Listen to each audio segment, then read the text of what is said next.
Que bom, querido professor, te ter mais uma vez aqui na nossa terceira aula da classe Juvenil 15 a 17 anos. Que maravilha essa viagem que estamos fazendo pelo Novo Testamento.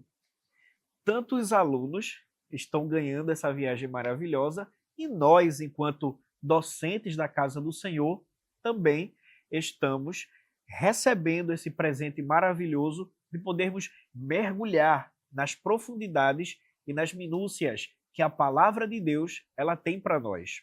A palavra de Deus é um oceano inesgotável ao qual quem mergulha nunca acha o fim, justamente porque ela é inesgotável. É o próprio Deus quem determinou a palavra de Deus como sendo a sua fonte para o ser humano. Há uma informação extremamente bacana quando nós falamos de Novo Testamento, já coadunando com o tema da terceira aula, entendendo o Novo Testamento. Diga para o teu aluno que o Novo Testamento ele é mais confiável do que várias e várias obras literárias seculares que a academia filosófica tem como sendo obras que mudaram o mundo na questão do pensar. Quando nós paramos para falar da Ilíada e Odisseia, de Homero, que nem se sabe se Homero existiu, não se tem muitas cópias, além de outras obras como obras de Platão, obras de Aristóteles, a República, tantas obras assim que são de cunho filosófico, o que Tucídides disse, o que outros historiadores falaram. Quando a gente para observar as cópias antigas, não se acham muitas, porém, o Novo Testamento ela tem mais de 1.500 cópias. É muito, muito mais. Significa dizer que o Novo Testamento, de acordo com a história, com a arqueologia e com a manuscritologia, é muito mais confiável do que várias e várias obras que são lançadas goela abaixo em uma faculdade ou no ensino médio. Diga isso para o teu aluno, para que ele fique ciente que o Novo Testamento não é simplesmente obra do acaso, é o próprio Deus que, de uma forma magistral, como ele controla a história, determinou essas cópias para que assim se tenha uma autenticidade, para que a gente possa dizer que o Novo Testamento ele é bem confiável, mais confiável do que tantas e tantas obras filosóficas e literárias existentes no mundo. Professor, não esqueça de utilizar as ferramentas pedagógicas que assim são utilizadas ao longo da lição, como os versículos que são dados de segunda a sábado. Se você tiver acesso a um grupo de WhatsApp, provavelmente, com os teus alunos e com os pais dos teus alunos, é interessante que você escolha cada um aluno específico, para que assim, a cada dia da semana, leia alguma coisa relacionado ou fale alguma coisa relacionado ao assunto, para que assim eles tenham em mente, no domingo, aquela aula muito mais proveitosa. É muito mais salutar quando os teus alunos eles chegam no domingo já com aquele assunto já pré-estabelecido na sua mente. É muito mais difícil você falar tudo do zero, mas quando ao longo da semana já é falado alguma coisa aqui na rede social, alguma coisa aqui no WhatsApp, no grupo do WhatsApp, aquela ideia já pré-estabelecida dos teus alunos, você vai ser mais aquele catalisador que vai pegar as ideias já pré-prontas na mente do teu aluno e vai formar na mente deles aquilo que a gente chama de conhecimento. Utilize o texto bíblico em classe, 2 Pedro 1, 16 ao 21, também o texto que está em Romanos 15, do 4 ao 6, e o texto que está em Apocalipse 21, do 5 ao 7. Escolha alunos específicos para que assim eles possam ler esses textos e possam falar. Utilize os objetivos. Ela conta com alguns pontos. Essa lição é muito mais para que se entenda o Novo Testamento de forma panorâmica. Então, se você tiver acesso a um quadro, a um data show, e possa fazer alguns slides, todo recurso audiovisual é válido, justamente porque é uma lição que trata-se de divisões específicas. Então, é interessante que os teus alunos, após o término da aula, eles possam ser capazes de saber como funciona a divisão no Novo Testamento de uma forma didática. O Novo Testamento se divide em algumas categorias. A gente encontra os evangelhos, a gente encontra os livros históricos, a gente encontra, o livro histórico, a gente encontra as epístolas e a gente encontra um livro profético. Lembre aos seus alunos da lição passada sobre a viagem pelo Antigo Testamento e lembre aos teus alunos que tanto a divisão no Antigo Testamento como a divisão no Novo Testamento, que se parecem muito. Por exemplo,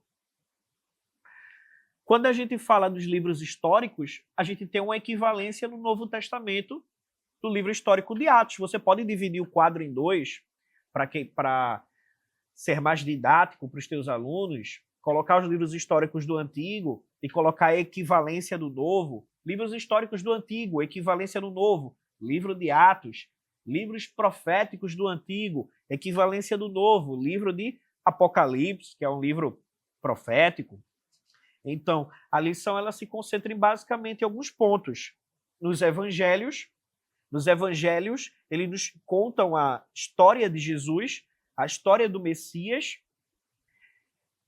como ele desenvolveu o seu ministério terreno, como ele escolheu os discípulos e como ele executou a obra de redenção morrendo no Calvário.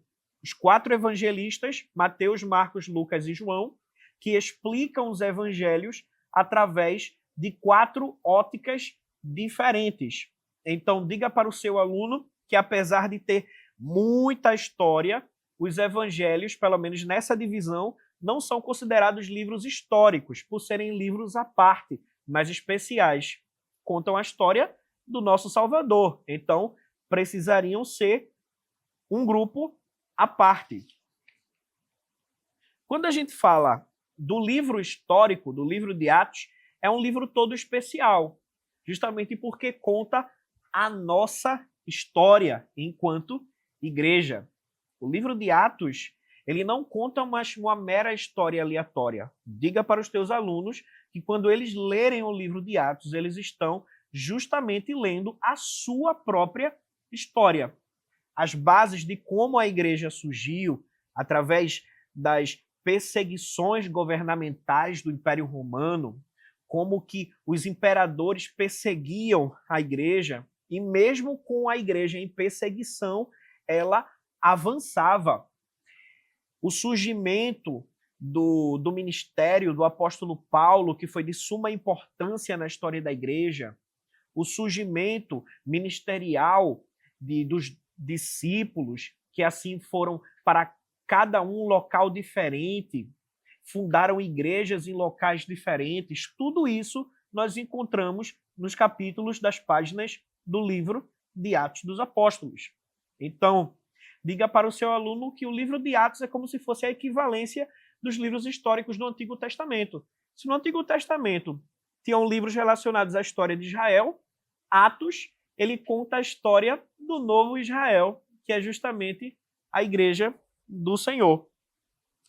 Quando nós partimos para as epístolas, é interessante que você diga para o seu aluno a diferença didática que as epístolas se concentram em 2 grupos, basicamente.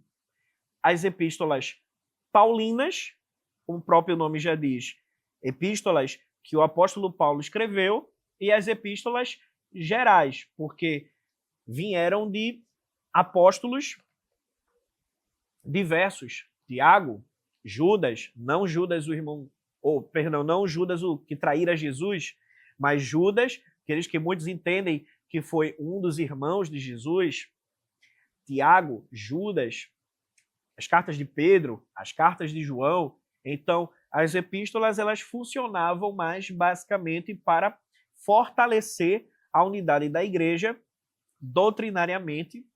Algum apóstolo escrevia uma epístola justamente para que aquela igreja se fortalecesse espiritualmente, dando instruções acerca do que Deus ele queria para o seu povo. Além das epístolas, a gente tem também o famoso livro do Apocalipse. E o livro do Apocalipse ele é o último, fechando essa divisão maravilhosa do Novo Testamento, como sendo o livro profético do Novo Testamento.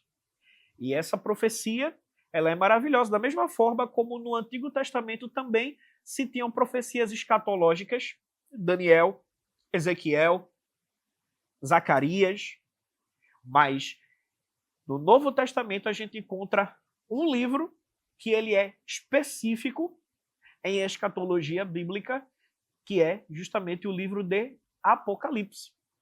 Professor, é uma ótima oportunidade para que você diga para o seu aluno que a Bíblia Sagrada ela é a palavra de Deus. A maneira pelo qual Deus ele quis se revelar à humanidade. É uma das melhores manifestações do amor de Deus, foi o fato de Deus ter se revelado através da sua palavra. Diga para o seu aluno que tanto o Antigo quanto o Novo Testamento, eles se completam e essa completude literária, bíblica, teológica, fazem da Bíblia Sagrada tão formidável do jeito que ela é. Professor, nós temos também algumas dicas literárias que te auxiliarão ao longo desse trimestre. E como a gente fala de divisões dos livros do Novo Testamento, nada melhor do que um livro que trate sobre essas divisões. O livro Faces do Novo Testamento, ele vai te ajudar, vai te auxiliar nessas divisões e o porquê dessas divisões. Também o livro Introdução ao Novo Testamento, ele é um box com 2 volumes, escrito pelo Dr. Craig Blomberg. Ele é uma autoridade no Novo Testamento. Primeiro volume, específico aos evangelhos. O segundo volume, que fala de Atos a Apocalipse. Professor, que Deus te use poderosamente. Curta, comente, compartilhe. Eu tenho certeza que o nosso Deus ele vai te usar de uma maneira maravilhosa em mais um domingo. Bem? Que Deus te abençoe. Que o conhecimento é capaz de mudar a vida de quem lê, a gente já sabe. E que livro você pode comprar em qualquer livraria. Mas nós transformamos 100% do nosso lucro em mudança de vidas, através da ação social, evangelismo e missões. Ao adquirir qualquer um de nossos produtos, seja presencial ou à distância, você está investindo em alguém. Na próxima vez que você for comprar livros ou artigos evangélicos, não vá em qualquer lugar. Vá na Livraria Arca Missionária. Uma nova história começa quando você compra aqui. Agora você pode fazer a sua contribuição através do Pix. Uma operação rápida, segura e sem custos. Abra o aplicativo do seu banco, clique na opção Pix e em seguida vá na opção Transferência. Depois é só digitar nossa chave Pix, que pode ser o nosso CNPJ 11 120 490 0001 86. Nosso e-mail contribua@eadalp.org.br ou nosso celular 81 98883 2755. Verifique se a contribuição é para a Igreja Evangélica Assembleia de Deus em Abreu Lima, Pernambuco. Confirme a transferência e depois siga o procedimento do seu banco. Anote nossas chaves Pix para não esquecer. CNPJ 11 120 490 0001 86. E-mail contribua@iadalp.org.br. Celular 81 98883 2755. Você está contribuindo para o crescimento da obra de Deus.